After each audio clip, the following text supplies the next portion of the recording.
Good evening and welcome to Plain Talk. As this is our first program for the year 2013, let me wish all viewers, our operators, our friends, and indeed all Guyanese a very wonderful 2013. There's no doubt in my view that there's going to be some challenging developments in our country. Let us hope and let us resolve that with maturity, good judgment, and a sense of acting in what is considered the country's best interests, we shall overcome those challenges and make 2013 a great year. As I said, welcome to Plain Talk. And let me introduce my guest, who is indeed no stranger to the program, to public commentary in Guyana, and to controversy as well. He is Dr. David Hinds, politician, academic, social worker. Dr. Hinds, thank you for agreeing to be my guest in Plain Talk. You're welcome, Chris, and thank you for inviting me once again. And let me wish you and your family and your staff a Happy New Year, and join you in wishing the viewers and all Guyanese a better 2013 than the year that preceded it. Thank you very much. Now, my understanding is that by the time this program is shown on this Sunday, today's Sunday, you will already have left Guyana. Is that correct? No, not quite. When are you leaving? Shortly. Okay. All right. You do love this country, don't you? It's the only country that I can call home. And yes, I do love this country. What you've had a long political history in Guyana. You were one of the youngsters. Not that you're not still young, but you were one of the youngsters in the Working People's Alliance in the days of Walter Rodney, Josh Ramsamy, and all the really big guns. What has kept you engaged in Guyana's politics? What drives you? Because you've come in for lots of negative criticisms. You made a call last year. It came out as a squib, damp squib. Yet you persist. What drives that? A sense of duty. I came from a place that most Guyanese have come from, and that is the bottom, the social bottom. And my experience as a young man growing up in a state of poverty, growing up in conditions that were hardly what we may call human conditions, it sparked something in me that one can only hope to better one's situation. And I learned very early that in order to better one's personal situation, that process would be enhanced if the general situation, the situation of the collective, is bettered. And so that took me then into concern for social justice, concern for equality, and so forth. So it's a merging of my own personal aspirations to rise above where I was born in a social context.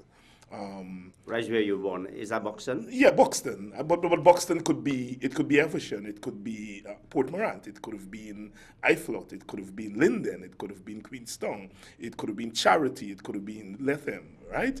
So it's a margin of my own personal desire to really rise above that, and the desire to see the country also rise above that, and that is a journey that never ends, as far as I'm concerned. Yes, but you then, for all that passion and patriotism, you opted to leave Guyana. Is that itself consistent with your own goals of building Guyana? Yes, I've not left Guyana. I opted to go out of Guyana to study. And after studying, I work outside of Guyana. But I made a conscious effort that once I was finished study to share my time between Guyana and the United States. I spent 7 months of the year in the United States working, and I spent 5 months in Guyana. Each year? Each year. I've been doing that from 1996. So I hear people talk about this thing about who left and who doesn't live here and all kind of thing. I spend more time in this country than some people who are resident here. Right? For me, it doesn't matter. We live in a world in which people are mobile, right, for reasons of employment and other things. But one's commitment to one's country is not measured by where you live. It's measured by what you engage in, what you do. And that's what I live by. Now, in 2008, an event struck the United States, where you live. Mm-hmm. That was a political dream for many. I mean, Barack Obama, mm-hmm. first black president of the United States of America, acknowledgedly, because we hear lots of discussions about who had black blood, etc. To what extent did you become engaged in the United States political process, led now by someone with whom perhaps you could identify a community leader, someone who was more concerned about health care for the average American, for 46 million who did not have health care, rather than an overemphasis on, say, the debt ceiling. How did that affect you, and how did it affect your politics and your commitment?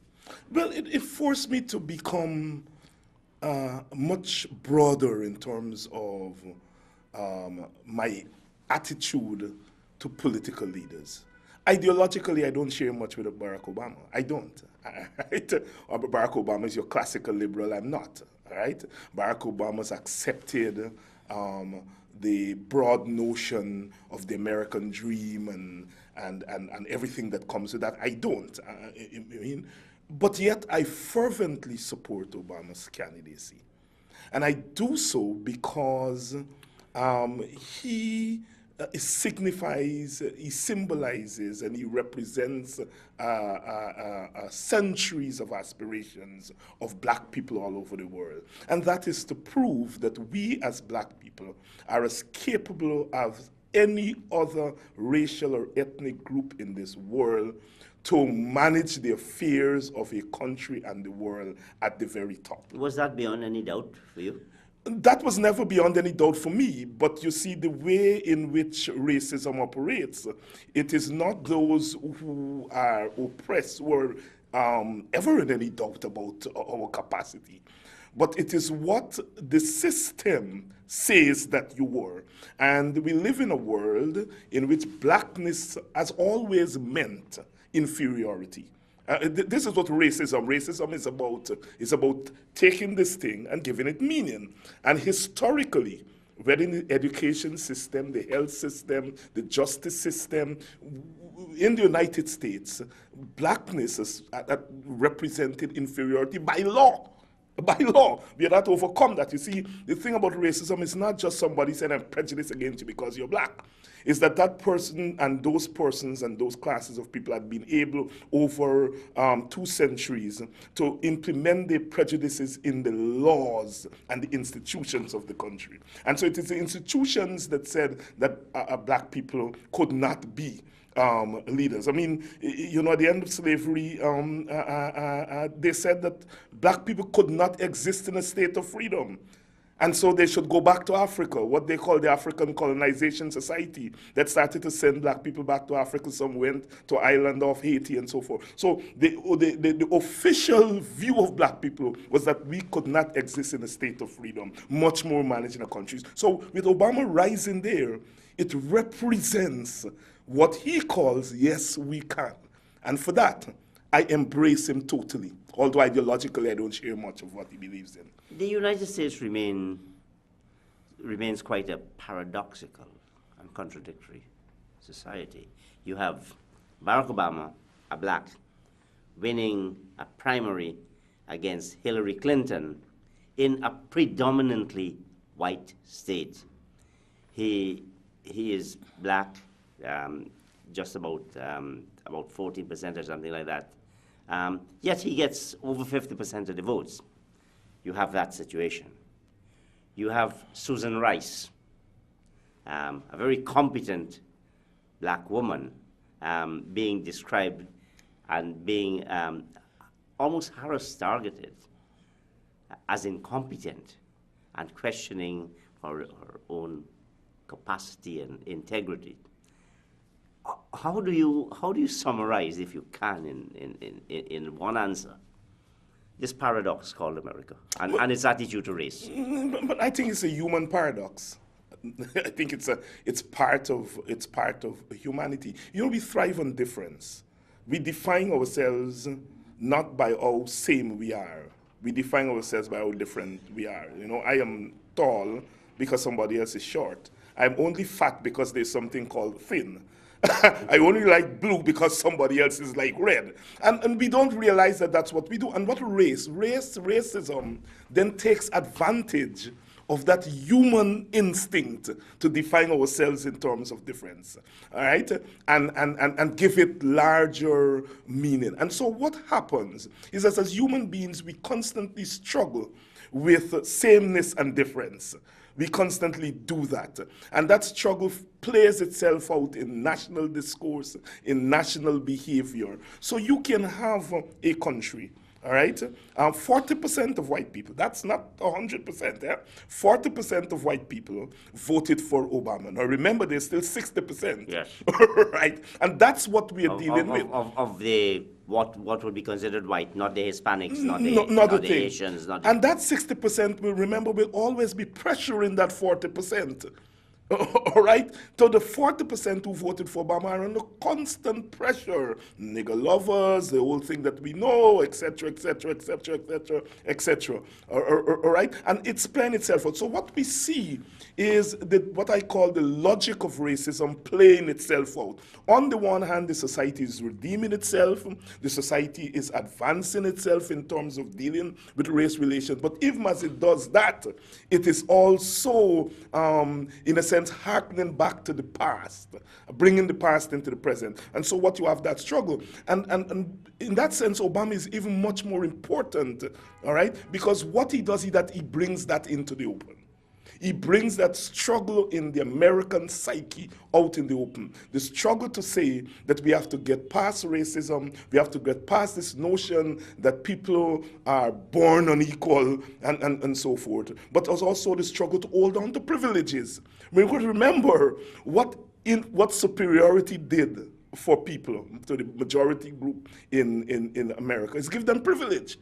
And so to say that racial superiority is no longer acceptable is also to say that I am prepared to give up that privilege. Now, human beings do not give up privilege because somebody say we need to change. And so it is that struggle that is going on in the American psyche, which I think is quite revealing, and I don't see it as a negative development. I see it as a necessary path as we move forward. And I think there are lessons there for us here in Guyana. You say that there's not a lot in terms of issues that you support, for which you would support President Obama. Which kinds of issues, and what would you have liked to see him do differently? No, I support issues. He supports healthcare. I am for healthcare. He goes half the way. For me, I would go the whole way. I'm for a single-payer system. I'm for equality.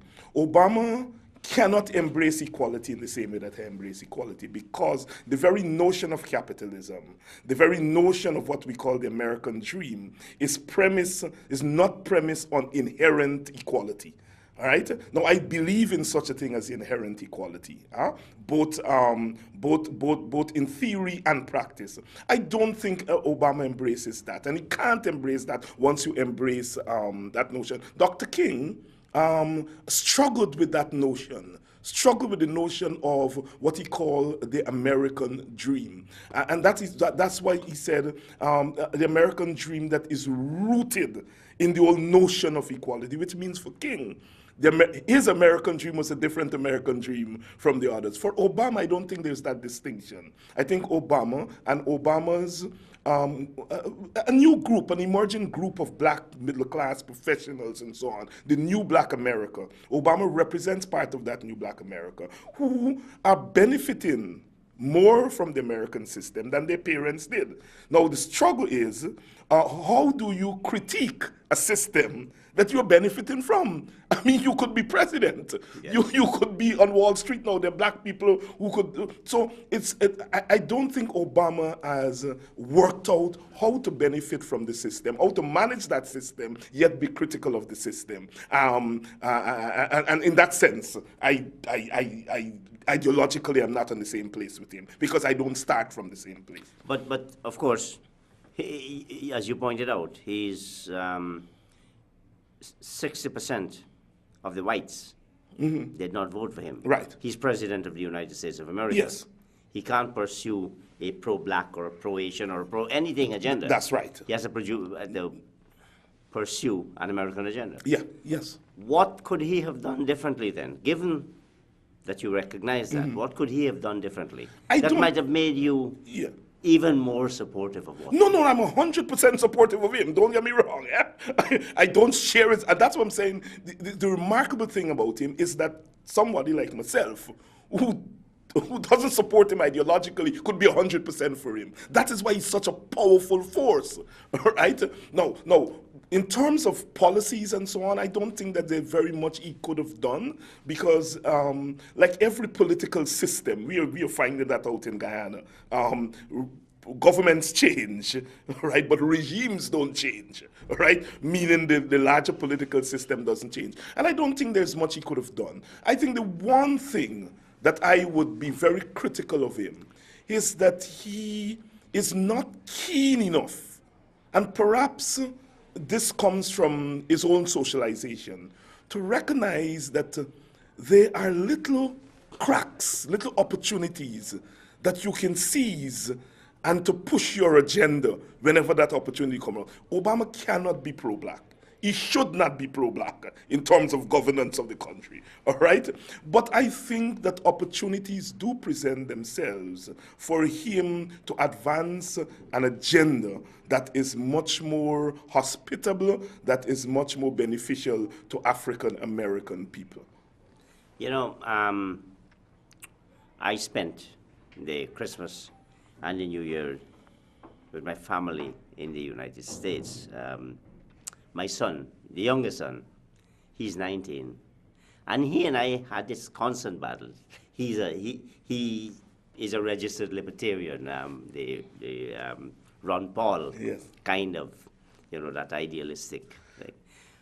And he kept saying, "But Daddy, how could you support someone who pursues this policy of drone strikes, these unmanned aircraft that kill often innocent people?"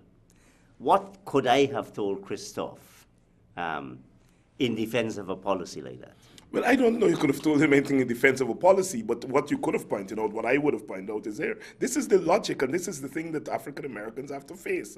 The logic of inclusion, because the struggle has always been to be included in the American system, to be part of it. Now that you're included in terms of one of your representatives now managing the system, that logic means that you now have to own those drones, right? Obama is not going to go in there and say, as a black man, I can't go and put drones on people, right? He has to do that. And this is the contradiction, the logic of inclusion in American system. I'm not sure I would have convinced Christophe well, on that argument. But that's what I'm saying. You can't convince him, but I mean, it's an explanation. Now, Dr. King recognized in the last years of his life that he was integrating African American people into a system that needed to be changed. And that's why he said the three evils of American society: militarism, poverty, and racism. That he said that those things, and that is why in his last days he was dealing with economic issues to change the economic system. He came out against the Vietnam War, all right, against the wishes of Johnson and others who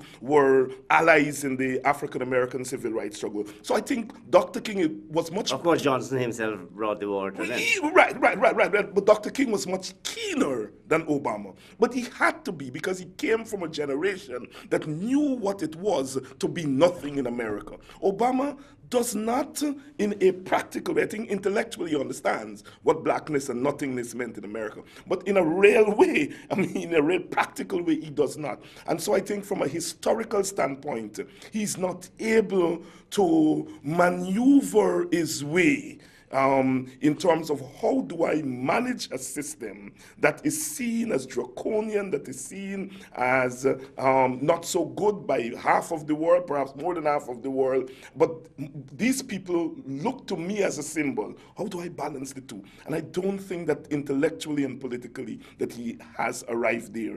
Some may argue that he probably doesn't have the capacity to arrive there. Another one of failings, according to Christoph, is, that's my son, is this failure to keep this commitment: I will shut down Guantanamo. Yeah. Which is offensive to anyone who accepts American jurisprudence, at least the theory of it. What's your position on Guantanamo? That it should be shut down, and that's what I'm saying. There's these things, fundamental things that I don't share with Obama. But look, Obama would not be president, could not be president, if he pursued those policies, right? The Americans are very good at making a distinction between campaigning, right? What you say on a campaign and what you do when you govern. All right? And they're assuming that the rest of us know that, right? The mistake they make is that we may know that, those of us who study it intellectually, but emotionally, people don't accept that. People believe when politicians say something on the hustings that they will make an attempt, at least make a genuine attempt to implement those things. But having said that, I do think that he could have closed down Guantanamo Bay. And that's what I mean by small things. Yes. Right? I think that's, because I consider Guantanamo Bay to be a small thing. I think... And to some extent an irritant. Yes, I think in exchange for compromise on health care, give me Guantanamo, right? Or let me take Guantanamo, right? I don't think he's deft enough in that sense.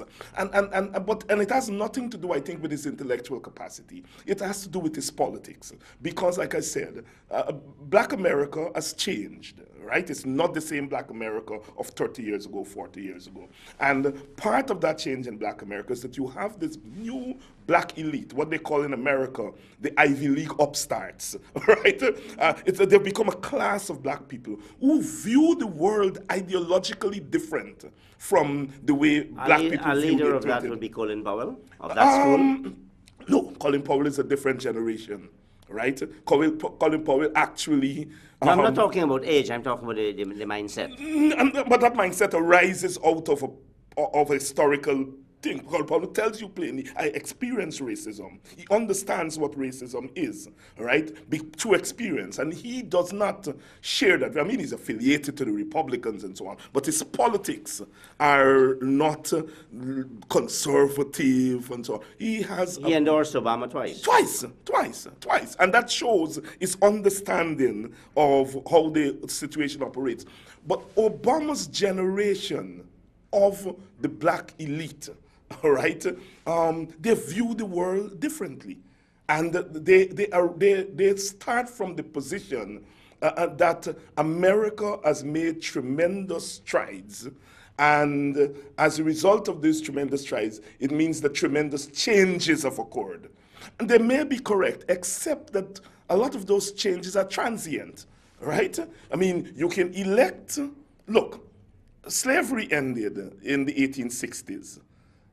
But that was quickly followed by another 80 years of segregation. Yes. Right? Brown versus Board of Education, 1954. It was followed by massive resistance on the part of the southern states and so on. So I think what we have to recognize in these societies is that even as positive changes are made, that the dialectic is that those positive changes are followed by a certain response and a certain backlash. And the question is how you deal with that. How you deal with that. And look, Obama is trying as much as he can, all right? But he's the president of the United States.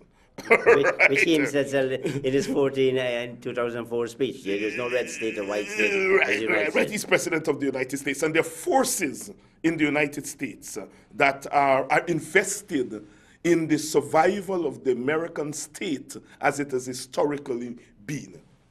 Let me bring you, as you say, home to Guyana.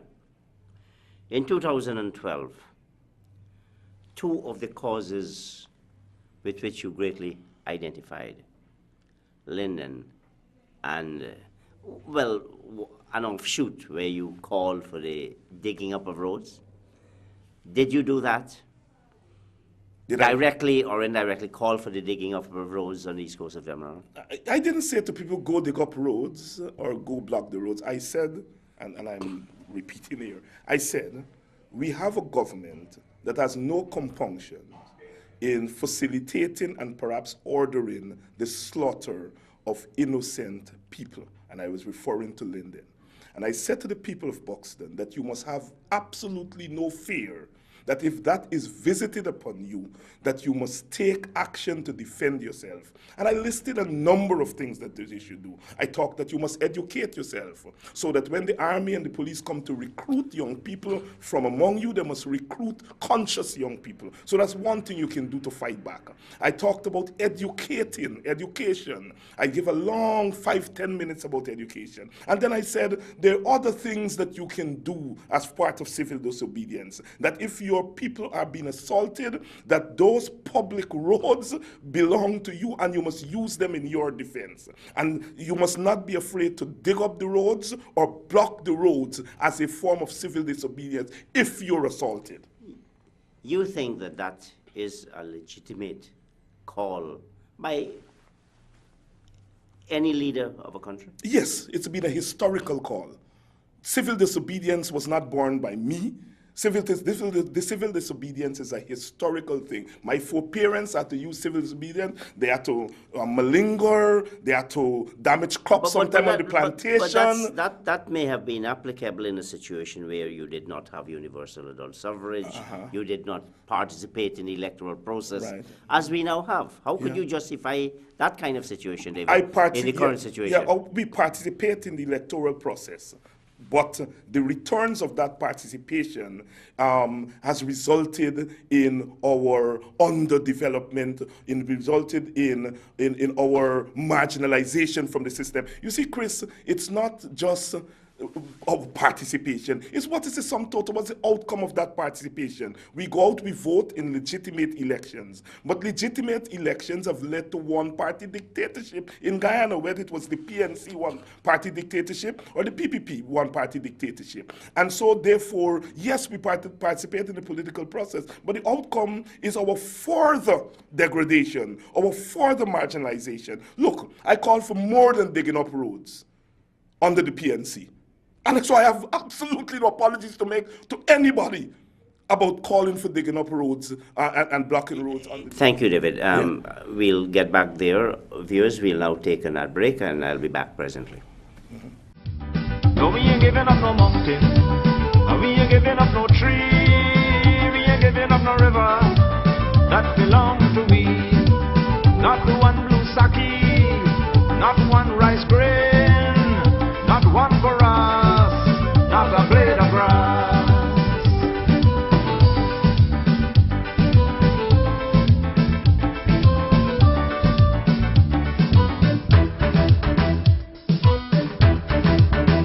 This land is our land now. We're gonna make it somehow. Welcome back to Plain Talk, the first program for 2013. Our guest is Dr. David Hinds, politician, political scientist, academic and social activist. Linden, you also spend a large part of your 5 months on Linden. Commission of Inquiry, appointed, hearings held, massive costs. What have we got out of it as of this time? The Linden people have gotten dignity out of it, right? That they did a remarkable thing, that not led by politicians, on their own, in constant acts of self-activity and self-determination, they mounted their struggle, they threw up their own leaders, and they stayed out there until the very end. You cannot erase that. That will go down in the annals of Guyanese history as one of the glorious episodes in the history of resistance in Guyana. And every country, every civilization is largely shaped not only by what leaders do and what governments do, but largely shaped by what ordinary people do in pursuit of their dignity and freedom. That is remarkable, and I want to underscore that and to really say to the Linden people that, in a sense, you have saved the Guyanese civilization from extinction. Because civilization has to do with people's ability to stand up erect and to say we want to move from this point to the other point fearlessly, and they've done that. No. The outcomes now. The outcomes. Now, once we got beyond that, the outcomes now would be determined by the politicians. All right? Now, I am convinced that both, or for obvious reasons, the government wanted the people off the streets. Any government would want that, all right? I think the opposition, in particular, the APNU, got caught in its own logic, right? Part of my great disappointment and disagreement with the APNU was the haste with which, after the elections, it went into an arrangement with the government. Right? I thought that, because I believed in shared governance, I'm one of those people who have hollered loudly over the years that we need shared governance, we need the parties to come together and govern this country together. But after the elections, I thought that having won a majority, what you needed to do was to use that majority to bargain for a political solution. It meant, therefore, that you had to play politics, all right? The PPP was prepared to play politics, hardball politics, and you needed to. But I think the opposition... What's your idea of playing politics? My idea of playing politics is to use the people's votes as leverage. And I should not use the word play politics. Let me take that back, all right? I think that you should have used the majority that you got as leverage for a political solution. And I think the failure to do that meant that everything after then was compromised. So you got into this arrangement with the government that we are, in a sense, going to cooperate while you, the government, wield the power. We will cooperate at this level. All right? Now, it is very clear that the PPP never had any intention of cooperating in the same way that the opposition wanted cooperation. All right? Now, so Linden happened. And within the context of that cooperation without any use of leverage, Linden got caught in that. Since the opposition failed to use Linden as a leverage to get things for the people of Linden. The people of Linden did everything that they could do. Now it was the politicians who were sitting at the table. They got a commission of inquiry. All right? Okay. I could have told them, and many people could have told them, that from the standpoint of the PPP, that commission of inquiry would have ended just the way it ended. It would have been a window dressing. Well, it hasn't quite ended. The report hasn't yet been published. Yes, but whatever the report says, right, it is very clear that it is not going to bring any fundamental changes. Now, what about these committees, David? Well, I'm coming to that. The committees were set up. Once again, Our history tells us, recent history, the same committees were set up by Mr. Hoyt and Mr. Jack Dio back in 2001. And those committees were undermined by the PPP itself. And so therefore, to have gone down the road of the committees in the same way, that is, you agree to committees, but you don't agree to how is this going to be enforced? Because the question here is all of those things, the inquiry, the committees, would not yield the results that you expect them to result unless they're enforced. And since the government is not going to enforce them, you, the opposition, have to find ways and means of enforcing them. And the only way in my mind, well, not the only way, the most effective way in my mind to enforce those the expectations was to keep your people mobilized. Not just Linden, but the rest of the country, to keep the rest of the country mobilized. And the failure to do that, I think, means that we end up where we are, with really nothing to show. Let's not take you off the hook. Yeah. You were a candidate on the list for the APNU. Yes. You're also part of the leadership council of the APNU? Yes. So what you're saying here, have you discussed this at the leadership council level and advanced it, and what has been the reaction to your protestations? Chris, the APNU does not exist outside of Parliament. All those leadership council things and so that you're talking about, those things are really, they're not effective. The APNU... When last did you attend? When last was there an APNU leadership council I would not meeting? be able to say because I've not been here all the time, but I'm sure they would have had... But you would have been notified as a Yes, member. I'm sure they would have had about 2 or 3 leadership council meetings for the year and so on. But I'm saying to you, the APNU does not exist outside of Parliament. The one functioning body in the APNU is the Parliamentary Caucus. They meet regularly, they make decisions. All the other bodies in the APNU are not functional, all right? So when we talk about the APNU, we have to be very clear in our minds. We're talking about a parliamentary coalition. All right? Outside of the APNU, the parties are functioning separately. The PNC is functioning as the PNC. The WPA is functioning as WPA. If that is the case, why do we often see Dr. Rupnarayan and Mr. Granger, vice versa, appearing and making statements publicly? Well, I mean, is that APNU? Or? They will have to answer that. I am not going to answer that for them. They will have to answer that. I'm telling you. But when they do that, are they speaking for David Hinds and the Working People's Alliance? No, they're not speaking for me. I can tell you that. Are they speaking for the APNU speaks for me in Parliament. Outside of Parliament, the APNU does not speak for me because it does not exist outside of Parliament. All right? I mean, you can ask Mr. Granger and Dr. Rupnarayan about this APNU that they speak for outside of Parliament. All right? So the point here, Chris, is that on a thing like Linden, there could not be an APNU position on Linden. There was a PNC position on Linden. There was supposedly a WPA position on Linden. And the WPA and the PNC never met and agreed to a common position on Linden. It's only when the PNC... Have they got a common position on anything? No, they've not met to work out. They have not met. I don't know of the WPA as a party meeting with the PNC, the 2 principal components of the APNU. They have not met as parties since the last elections. And so therefore, what we are guided by is the APNU Parliamentary Caucus that makes the decisions. Outside of that, there is not an APNU.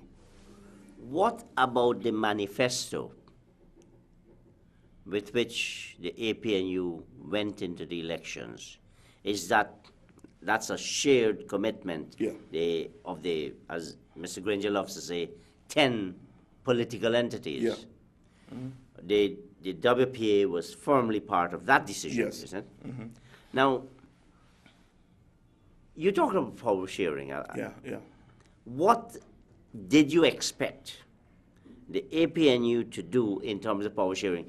Is your idea power sharing just we executive power sharing? You have this ministry and I have that one, and you be silent when my people are corrupt, and I'll be silent when your people are corrupt. No, that is not my understanding of power How sharing. would it have worked? And I don't think that is ever the understanding of power sharing. How would it have worked? And has that been put down on a paper that we could present to the people of the country? Christopher, these things, in politics, you don't know something will work until you work it, right? Academics have written a lot. I myself have written a lot how it will work on paper. I have a book on how it will work, all right? But the way it works in Lebanon, or it worked in Switzerland, or it's working in Kenya, or in Zimbabwe, it will work differently in Guyana. The question here is the principle of avoiding exclusion. You see, Chris, what is, for African Guyanese people today, over the last 20 years, it's about we are excluded from meaningful decision making. For Indian Guyanese people before 1992, it was about meaningfully excluded. If only we accomplished that through power sharing, we would have gone a long way. Are there other structural problems in terms of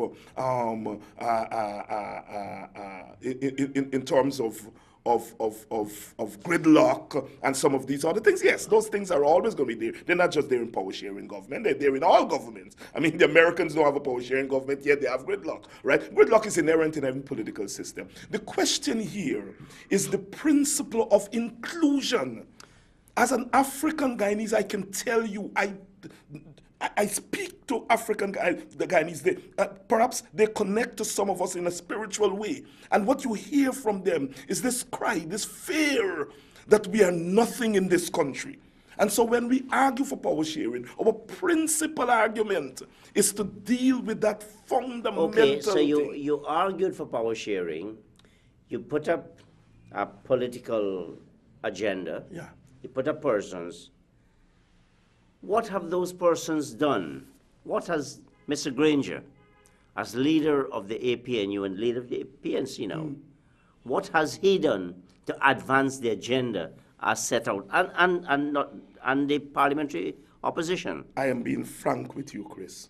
I will give the APNU an F in terms of advancing the agenda that they put to the Guyanese people during the election campaign.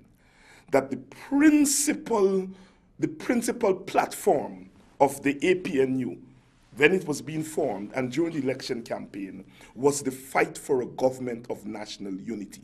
Now, the APNU has not used its parliamentary clout even to introduce a motion in the National Assembly.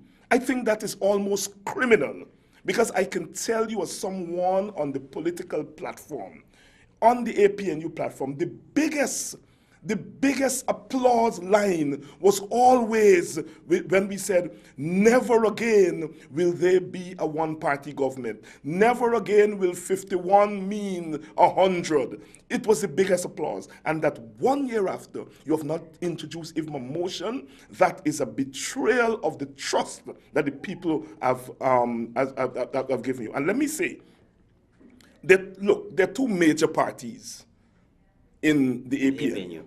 It's the PNC and the WPA. Now, the PNC has always been very cautious about power sharing. And when you say major, the WPA is no longer. It's not. No, major inside of the APNU. Yeah. I'm not talking about major in the larger society, right? Okay. The PNC has always been ambivalent about power sharing. They arrived there in 2003, but they never struggled, because I don't think it's a natural outgrowth of the political culture and the worldview. Is that an unwillingness to confront the Burnham Constitution? Perhaps it is. Perhaps it is. I think the PNC is not leveled with the Burnham Constitution enough, right? But here is where I put the bulk of the responsibility, and some may say blame, on the WPA, of which I am a part of the leadership. The power sharing and the government of national unity got on the APNU platform largely because of the WPA's natural, it's a natural part of WPA's political culture. And if any group in the APNU should have argued and insisted on power sharing and shared governance being pursued in Parliament and outside of Parliament, it should have been the WPA. And the WPA has failed in the last year to argue within the APNU for power sharing to be on the agenda. I will not be carrying tales out of school, if I say the WPA took a decision to suggest to the APNU that the very first thing that the Parliament should have done once it was convened last January was to introduce a motion calling for shared governance. That was never done. And I sit here and I criticize us in the WPA for allowing the platform of the APNU, to which we contributed tremendously, not to be adhered to by the APNU. And so, yes, you're right. The APNU has not pursued the agenda which it took to the people of Guyana. Now, as you said, that decision was made and it was said that this should happen since the first session. It has not happened. What has the WPA leadership done? It has 2 members of parliament, as you said. The only functioning organ of the APNU is its parliamentary caucus. What has it done to say to its 2 MPs, look, you have failed us? Because I take it your F would apply to the WPA as well? Yes. We are meeting. We just had a meeting this past weekend among some of the leadership of the WPA, and we have addressed these issues. And I want to assure the public that 2013, as far as the WPA is concerned, is not going to be like 2012. We have criticized ourselves. We have accepted responsibility for the kind of malaise, the kind of bad blood that has developed between the leadership and the people. We accept our full responsibility for that, and we are pledging to the Guyanese people that 2013 will not be the same. We, as a WPA, will not act in that way. Chris, let me say something in defense of the APNU. The APNU could not be more than it is. You know, when I'm critical of the APNU, I am critical of the APNU respecting that there are limitations to the arrangement. What we did is that we came together to fight an election. What we did not do is, after the election, to determine now that here is what we got out of the election, how do we advance But isn't that what leadership does? Yes. To take from what our step 1 and move it to step 2 and step 3? Yes, but you are dealing with political parties that have their own agenda. And I think what we were not able to do what we were able to do before the election was to subsume our agenda, was to pull back from our party agenda and advance an APNU agenda. That worked well for the election. What we have not been able to do since the election is exactly that. We have not been able. You see, remember the PNC. Well, you're talking close to 14 months, chap. Yes, but what I'm saying, but 14 months in political life, Chris, is not a long time. But I understand what you're saying. In a situation like Guyana, where we're dealing with people's lives, you know? Now, unless you signal change, yes, a lot of what it's easy to revert to the status quo, isn't it? Yes, a lot of what we've been doing in Parliament, for example. I mean, you know, the APNU has used the parliamentary majority to do some things, but a lot of what we've been doing is to really advance and say, look, the Parliament is sovereign, that the Parliament is an independent body and should function. We have made that statement. We have not done much more than that. All right. Although we have cut budgets and so on, it has not hampered the government from advancing. Interesting, you mentioned cutting budget, and the Minister of Finance has practically restored just about everything. Yes. Where is this cutting of the budget? But that's the point. That's the point. It was just symbolic. In real practicality, it's very difficult to do that kind of thing. Because you have to understand the limitations of Parliament.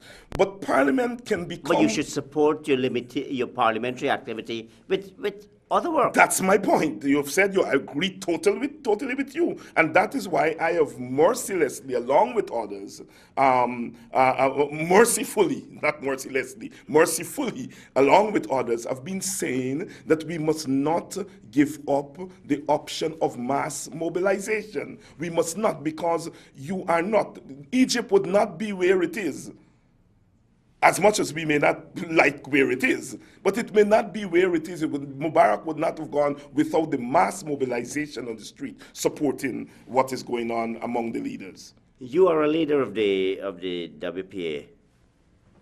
Do you believe that the WPA's failure to influence or to bring greater change within the APNU or the wider society is the fact that the WPA is really a minuscule organization? It has not been functioning. It hasn't had, according to its own constitution. When last they had a membership congress or whatever the forum is called? I don't see the relationship between that and... It lends a credibility. I don't see the relationship between that because, Chris, you're quite aware that of the WPA is not a party like the PPP and the PNC. But it still has a constitution. No. Let me finish. The WPA is not a party, and we can't use the same yardstick in terms of organization on the WPA. But does it give it credibility when it operates within the rules it has set itself? Chris, we have had members' meetings. WPA has never had congresses. You had one at Mahaika, you remember that one? There are members' meetings. Yeah. We never have congresses, right? We have when last did you have that? We had a members' meeting this past year, right? We have members' meetings. We don't have congresses. And you have elections to officers, etc. We didn't have elections. What we had was the membership endorsing the present executive. Okay. All right. So you know that. But the criticism of the WPA, I think, is a criticism of where we are in Guyana as a whole, because I think all political parties, bar none, suffer from a certain kind of malaise, suffer from a certain kind of territoriality, suffer from a certain kind of lack of political will to make hard decisions. And that's the limitations of political parties. The WPA came out of a different tradition. We came out of an activist tradition. But once we got involved in elections and all that kind of stuff, it meant that you are now confronting some of the realities of politics. And look, the truth of the matter is that there are divisions among the leadership of the WPA on how to deal with the present situation, as it is in the AFC, as it is in the PNC, as it is in the PPP. And we are working that out. And this is what I mean when I say, you know, the post-election situation has suffered from the fact that individual parties have been working out their own problems. You know, the PPP, the PNC had their leadership problems. They had to work that out.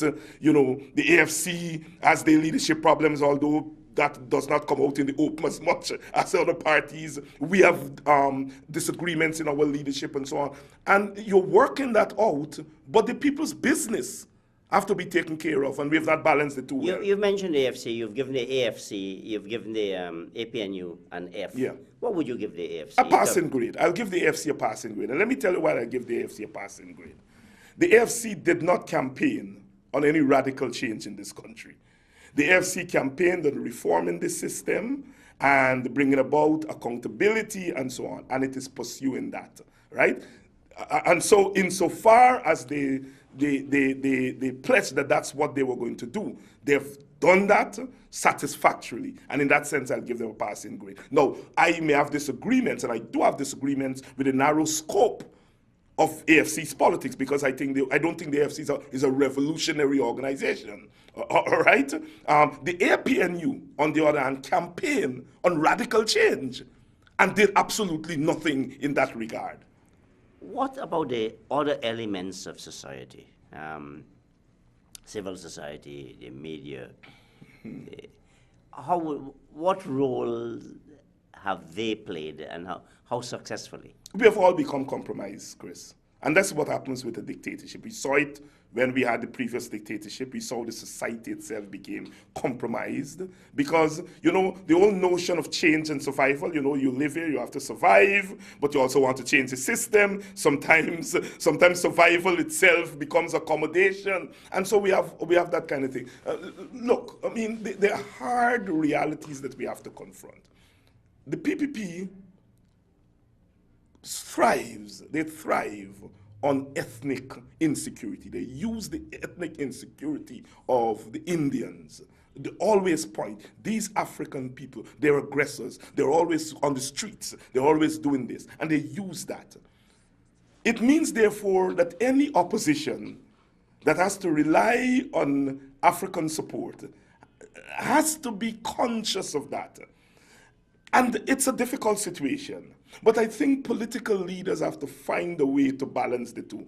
How do you deal with the Indian insecurity and the Indian fear without whilst at the same time pursuing your own agenda? Yes, you know, I mean, so I think what the leaders do is they either look after the Indian insecurity and throw the Africans under the bus, or you look after the African security and throw Indians under the bus. We have not learned to balance the two, except for the period of the WP on the run. Just about a minute and a half, I think it is.